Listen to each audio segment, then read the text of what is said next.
नमस्कार बंधुरा अर्णव किड्स चैनेले सबाइके स्वागत। चले एसेছি আজকে নতুন একটি রেসিপি নিয়ে।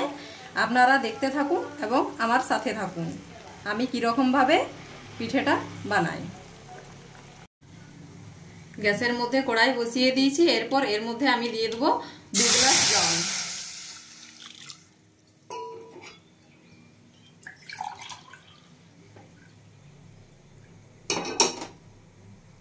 এখানে 2 গ্লাস জল আমি দিয়ে দিলাম। এরপর এখানে দিয়ে দেব স্বাদের জন্য লবণ।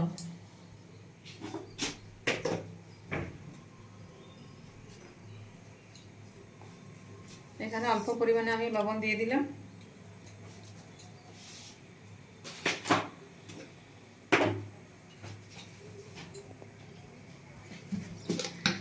এরপর এখানে দেব আমি চিনি।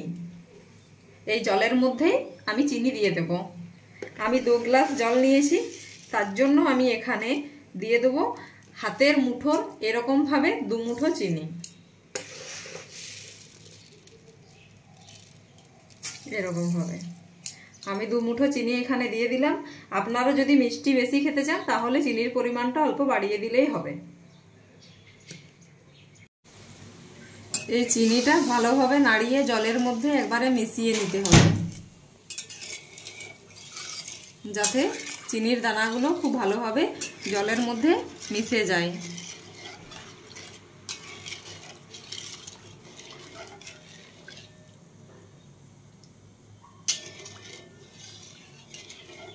এভাবে চাটু দিয়ে নাড়িয়ে নাড়িয়ে আমি জলের মধ্যে চিনিগুলো খুব ভালোভাবে মিশিয়ে নিলাম।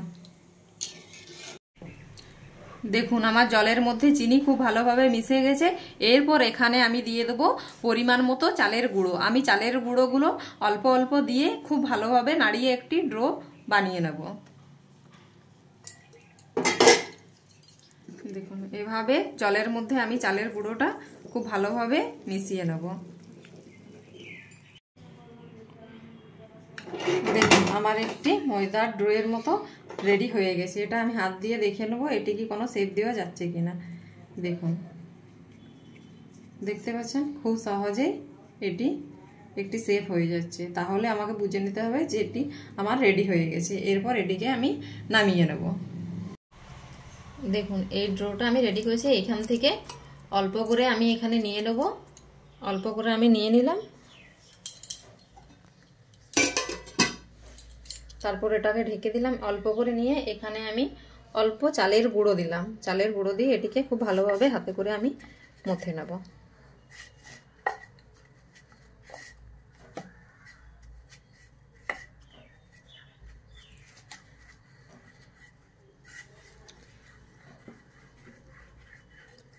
দেখুন চালের গুঁড়ো দিয়ে অল্প করে আমি হাতে করে এরকম ভাবে মথে নিলাম। দেখুন এটি খুব ভালো করে হাতে করে আমি মথে নিলাম। এরপর এখান থেকে একটি একটি করে আমি লিচি কেটে নেব। দেখুন এরকম সাইজ করে আমি একটা একটা করে লিচি এখানে কেটে নিলাম। এরপর এগুলোকে হাতে করে আমি খুব ভালোভাবে গোল করে পাকিয়ে নিচ্ছি। দেখুন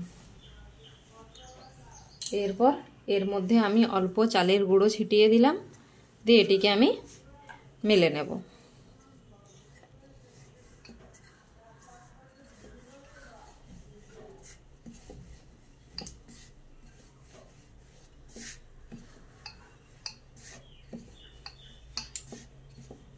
দেখুন ঠিক এরকম ভাবে আমি মেলে নিয়েছি। খুব পাতলা হবে না আর খুব মোটা হবে না, ঠিক এরকম ভাবে মেলে নিতে হবে। এরপর আমি আরেকটা বানিয়ে নিচ্ছি।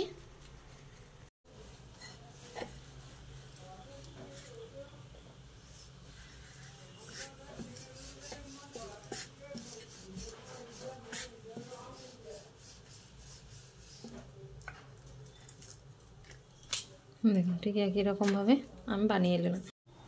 দেখুন এরপর এটা আমি হাতের মধ্যে নিয়ে নিয়েছি। আর ক্ষীর আমি আগে থাকতেই বানিয়ে রেখেছিলাম। ক্ষীর কিভাবে বানানো হয়, দুধটাকে জাল করে এর মধ্যে অল্প চিনি দিয়ে আমি ক্ষীরটা বানিয়ে নিয়েছিলাম। এরপর এর মধ্যে আমি এই ক্ষীরটা দিয়ে দেবো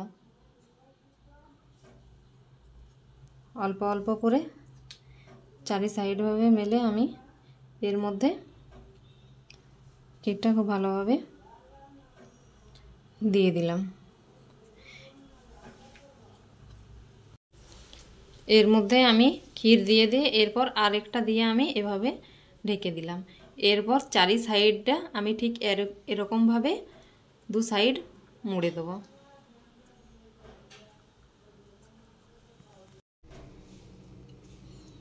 ঠিক এরকমভাবে চারিধার আমি চিপে চিপে দুটো পার্ট জয়েন করে দেব। একটু খুব জোর দিয়ে চেপে দিতে হবে, তাহলে দুটো পার্ট খুব ভালোভাবে মিশে যাবে। দেখুন আমি পুর দিয়ে দেখতে পাচ্ছেন খুব সুন্দরভাবে দুটো পার্ট জয়েন হয়ে গেছে। ঠিক একই রকমভাবে আমি সব পিঠেগুলো বানিয়ে নেব। দেখুন ঠিক একই রকমভাবে সব পিঠেগুলোর মধ্যে আমি পুর ভরে নিয়েছি। দেখতে পাচ্ছেন এভাবে আমি সব পিঠেতে পুর ভরে নিলাম। এখানে আমি তেল বসিয়ে দিয়েছি কড়াইয়ের মধ্যে, তেল গরম হয়ে গেছে। এরপর এই পিঠেগুলো আমি একে একে ভেজে নেব। দেখুন তেল গরম হয়ে গেছে, এরপর পিঠে আমি এখানে দিয়ে দিলাম।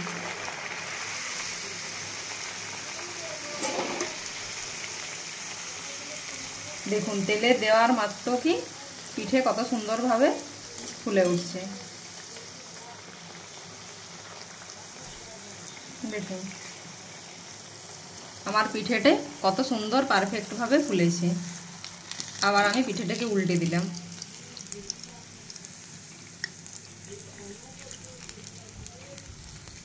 দেখুন এভাবে ঠিক হালকা লাল লাল করে আমি সব পিঠেগুলো ভেজে নেব। দেখতে পাচ্ছেন কত সুন্দরভাবে আমার পিঠে রেডি। এই পিঠেটি বানানো খুবই সহজ এবং খুবই তাড়াতাড়ি এই পিঠেটি বানিয়ে নেওয়া যায়, আর খেতেও খুব ভালো লাগে।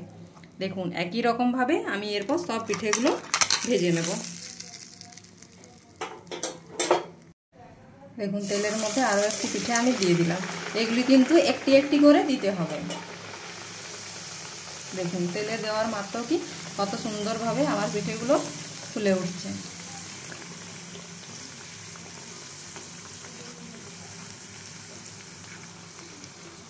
দেখুন কত পারফেক্টভাবে পিঠেটা ফুলছে।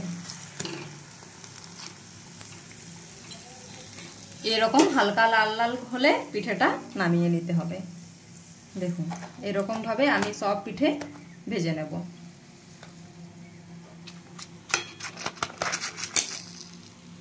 দেখুন